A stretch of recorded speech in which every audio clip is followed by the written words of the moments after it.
നമുക്ക് നമ്മുടെ മിനിമം നമ്മുടെ ഇൻവെസ്റ്റ് ചെയ്യാനുള്ള ക്യാപിറ്റലിന് അപ്പുറമുള്ള വർക്ക് എന്തിനാണ് നമ്മൾ വോട്ട് ചെയ്യുന്നത്?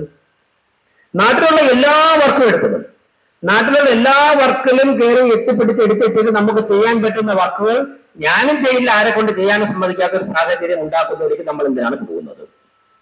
ഇപ്പോ പലരും ബിലോയിൽ വർക്ക് എടുക്കും, അത് നിങ്ങളുടെ ഇഷ്ടമാണ്. നിങ്ങൾക്ക് അതിൽ നിന്ന് ലാഭം കിട്ടുമെന്നുള്ള ഉറപ്പുണ്ടെന്നുണ്ടെങ്കിൽ ബിലോയിൽ നിങ്ങൾ എത്ര രൂപ എടുത്തോളൂ, വർക്കിന് തുക ഉണ്ടാകും. പക്ഷെ ബിലോയിൽ വർക്ക് എടുത്തതിന് ശേഷമാണ് പറയുന്നത് ഞാൻ ബിലോയിൽ അതുകൊണ്ട് നിങ്ങൾ ആരാണെന്ന് പറഞ്ഞ ബിലോയിൽ നിങ്ങളുടെ ബിലോയിൽ എഴുതാൻ പറഞ്ഞില്ലല്ലോ. പലരും വർക്ക് സൈറ്റിൽ നിന്ന് കാണാതെയാണ് വർക്ക് എടുക്കുന്നത്. ഈ ടെൻഡറായിട്ട് അവർക്ക് സൗകര്യമുണ്ട്, ഇവിടെയാണ് വോട്ട് ചെയ്യും. എന്നിട്ട് പറയാം അവിടെ മണ്ണിടിഞ്ഞ് കിടക്കുന്നു, അവിടെ കനാൽ ഉണ്ടായിരുന്നു, ഞാനത് കണ്ടില്ല. നിങ്ങൾ കാണണം, നിങ്ങൾ വർക്ക് സൈറ്റിൽ പോയിട്ട് വർക്ക് കാണണം, അതിനുശേഷം മാത്രമേ നിങ്ങൾ വോട്ട് ചെയ്യാവുള്ളൂ.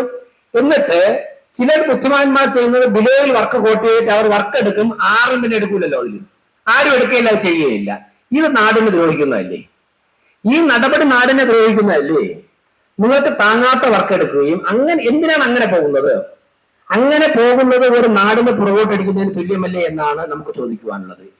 ഇങ്ങനെ ഇതിനെന്തെങ്കിലും തടസ്സം നിങ്ങൾക്ക് നേടുന്നുണ്ട് നിങ്ങൾ പറഞ്ഞു, നിങ്ങൾക്ക് താങ്ങുന്ന വർക്ക് നിങ്ങൾ എടുത്താൽ മതി. അവിടെ ഉണ്ടാകുന്ന ഒരു ഗുണം, നിങ്ങൾക്ക് സാധിക്കുന്ന വർക്ക് എടുക്കുകയും അതിനെ സമയബദ്ധമായി പൂർത്തിയാക്കുകയും ചെയ്തു കഴിഞ്ഞാൽ ഞങ്ങളെ സംബന്ധിച്ചിടത്തോളം സംസ്ഥാന സർക്കാരും കേന്ദ്ര സർക്കാരും വികസനത്തിന്റെ കാര്യത്തിൽ ഒരേ മനസ്സോടെ ഒറ്റക്കെട്ടായി നിന്നുകൊണ്ട് സഹായിക്കുവാനും ഇടപെടുവാനും തയ്യാറാണ് എന്നുള്ളതാണ് തിരുവനന്തപുരത്ത് വെച്ചുകൊണ്ടുള്ള സന്തോഷം. ഞാൻ ബഹുമാനപ്പെട്ട മുഖ്യമന്ത്രിയുടെ ചേംബറിൽ അദ്ദേഹവുമായിട്ട് ഒരു 10-15 മിനിറ്റ് കൂടിക്കാഴ്ച നടത്തിയതിനു ശേഷമാണ് ഇങ്ങോട്ട് വന്നത്.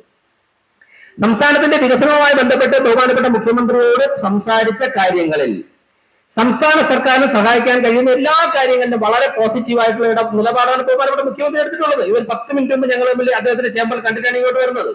അതേ ആത്മവിശ്വാസവുമായിട്ട് ഞാൻ വന്നോടെ തന്നെ എംആറിനോട് ചോദിച്ചു, CM എന്താ പറഞ്ഞതെന്ന്.